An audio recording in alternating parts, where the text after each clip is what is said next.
ስራሕቲ ማሕበር ልምዓት ትግራይ ኣባይታ ዝርአን ዝጭበጥን ብምዃኑ ከም ትልሙድ መደባት ማሕበር ልምዓት ትግራይ መደባት ህዝቢ ኮይኖም ኣብ መንግስታዊ ስራሕቲ 2018 ዓ.ም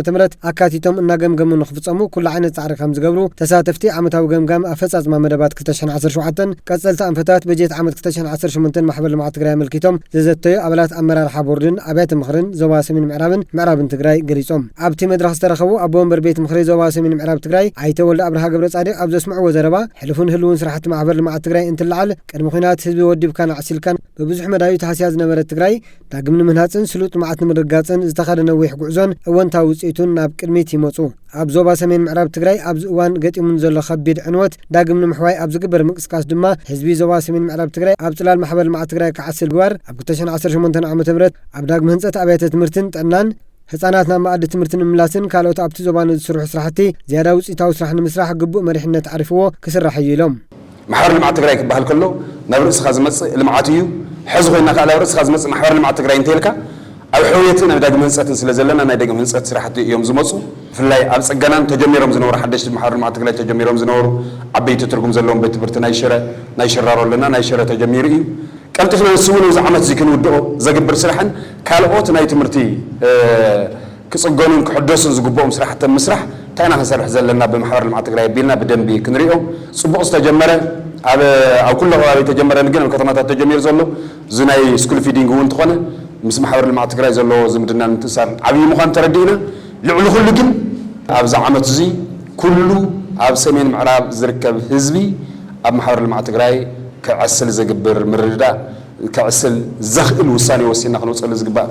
መድረኽ ይክኸውን ኣቦ ወንበር ቤት ምኽሪ ዞባ ምዕራብ ትግራይ ኣይተ ግደይ ኣዘናው ብግደኦም ተጋሩ ዓቕምታትና ብምውዳብ ህዝቢ ትግራይ በፅሕዎ ካብ ዘሎ ኩለ መዳይ ማሕዘይቲ ንምውፃእ ኣብ ዝግበር ምንቅስቃስ ግደ ማሕበር ልምዓት ትግራይ ልዑል ብምዃኑ ትካላውን ፋይናንሳውን ዓቕሚ ማሕበር ልምዓት ትግራይ ክጠናኸር ኩሉ ዝዓቕሙ ክሕግዝን ህዝቢ ዞባ ምዕራብ ትግራይ ናብ ቦትኡ ኣብ ዝምለሰሉ እዋን ብዛዕባ ክውገኑ ዝግብኦም ስራሕቲ ዳግመ ሕውየት ንምስላጥ ድማ ካብቲ ዝተለመደ ፍሉይ ትድሚ ወፂሉ ክስራሕ ከም ዘለዎ ምዝኻር ሕዚ እውን ህዝብና ናብ መረበቱ ክሳብ ዝምለስ እውን እንተኾነ ኣብ ማዕቆ ተመዛበልቲ ኣብ ዘለሉ እውን ምግቢ ክዳን ዓይነ ምድርን ጽሩይ ዝተማይን ንኽረክብ ከም ትካል ምስ ዝተፈላለዩ ዓለም ለኸ ወሃብቲ ሓገዝ ብዘለዋ ሰናይ ርክብ ተጠቂማ ህዝብና ዝሕገዘሉ ባይታ ክፍጠር ይግባእ ኢሎም ነዛ ትካል እዚኣ ምጥንኻር ናይ ኩሉ መሪሕነት ተራይ ክኸውን ዘለዎ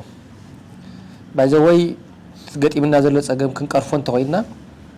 ዝተምሃረ ዜጋ ክንፈጠር ተኽኢልና እዩ ናይ ምዕራብ ህፃን ዳርጋ ብርክት ዝበለ ካብ ትምህርቲ ወፃኢ ኢልካ ምቕማጥ ይከኣል እዩ ታብ አይዲፒ ዘለውን ብልኩዕን በአግባቡን አይኮነን ዝመሃር ዘሎ ሓደ ጥሜት ኣለዎ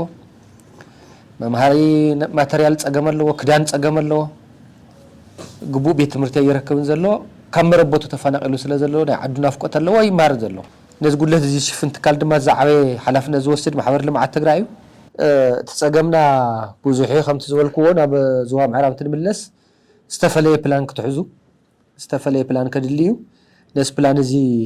ድማ ብነፈጻጽሞ ዓብይ ምርብርብ ክሓትት እዩ ኣብቶም መድረኻት ተረኺቦም ርእይቶ ዝሃቡ ኣባላት ቦርድን ኣብያተ ምኽሪ ማሕበር ልምዓት ትግራይ ዞባታ ሰሜን ምዕራብን ትግራይ ስራሕቲ ማሕበር ልምዓት ትግራይ ኣባይታ ዝርአን ዝጭበጥን ከም ዝኾነን ከምቲ ልሙድ መደባት ማሕበር ልምዓት ትግራይ መደባት ህዝቢ ኮይኖም ኣብ መንግስታዊ ስራሕቲ 2018 ዓ.ም ኣካቲቶም እናተገምገሙ ንክፍጸሙ ኩሉ ዓይነት ጻዕሪ ክንገብር ኢና ኢሎም ቲዲኤ ምስትሕዝ ዘሎ ጭቡጥ ኩነታት ናይ ምዕራብ ታያ ክትሕግዘና ትኽእል ኣብታ ናይ ምግብና ወሲደ ተረዲ ኣለኹ ጽቡቕ እዩ ንከታተለውና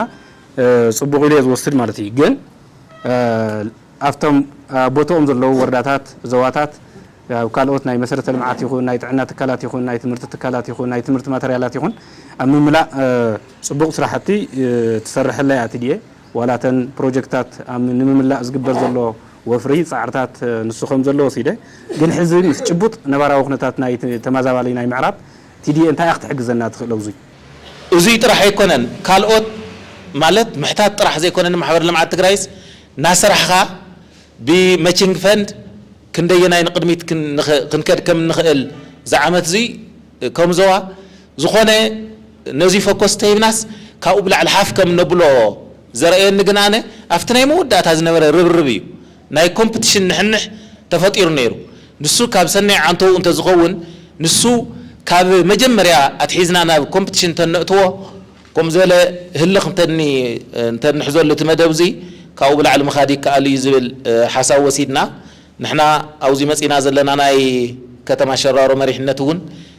ንታሕቲ ወሪድና ናይ ተጠቕላላ መሪሕነት ክንገብሮ ኢና ወረድ ተወረድ እውን ኣጀንዳ ጌርና ተተዋሂብና ዘሎ برجس أو جودي خبدي بليو جن كعا بتزول قوة لك عند حرة تماريحو كنعوته من خليه እግረ መንገድ ዳይ መልእኽተይ ዝሕልፍ ነቶም መድረኻት ዝመርሑን ካብ ተሳተፍትን ዝተልዓሉ ሕቶታት መምርሒ ዝሃቡን ፈጻም ዳይሬክተር ማሕበር ልምዓት ትግራይ ኣይ ተስፋይ ገብረ እግዚአብሔር ማሕበር ልምዓት ትግራይ ንልዕሊ 30 ዓመታት ህዝብና ኣብ ጎደና ልምዓት ክስጉም ኣብ ኩሎም ግንባራት ልምዓት ብፍላይ ድማ ኣብ ዘፈር ትምህርትን ጥዕናን ልዑል ትኹረት ሂባ ብምስራሕ ኣብ ምምሕያሽ ማሕበረ ቁጠባዊ ፀገማት ህዝቢ ትግራይ መሪሕ ተራእና ተፃወተት ምምፃእ ብምዝኻር ካብ 2015 ዓመተ ምህረት ናብዚ ድማ ምስ ዝተፈላለዩ ግብረ ሰናይ ትካላት ተዋዳእ ብምስራሕ ኣብ ዳግም ሕውየት ትግራይ ትንጥፍ ምህላዋን ብቐጻልነት ተጋሩ ኣብዚ እዋን ገጢምና ካብ ዘሎ ኩለ መዳይ ማህሰይቲ እናሓዊ ብተጋሩ ጥራሕ ምዃኑ ኣሚንና بستودة ملكو سواء نواتاون عقم تجارو مخبعاتو كل تجراوين بزخونة محبل مع تجراي تأميرنا بمسرح وريلوت إنك مت استوارد مكسكاسي تقلب كبلو التحساسيهم كافتهم صرحتهم بيت مرتي كافتهم صرحتهم لا ساينس تكنولوجي صرحتي كافتهم صرحتهم لا منقدي ناي ماي تعنا تكالات ناي حرشة ناي ترانسبورت لنا نصوعهم بزحات سيكترات عبيت صرحتي تعبي صقا محبل مع تجراي unity of purpose كنحاوي أقول أما أقرناي كتفاءك كصنتك زوفر حيلي كلمعك كحويك يخلن ابز زخون عند الدرك اللي يخلن سلازنتاي حويه تግራይ ኣብ ማእገር ተጋሩ ኣብ ትግራይ መብዛሕትኡ ግዜ በፂሕና ነው ለዕንወት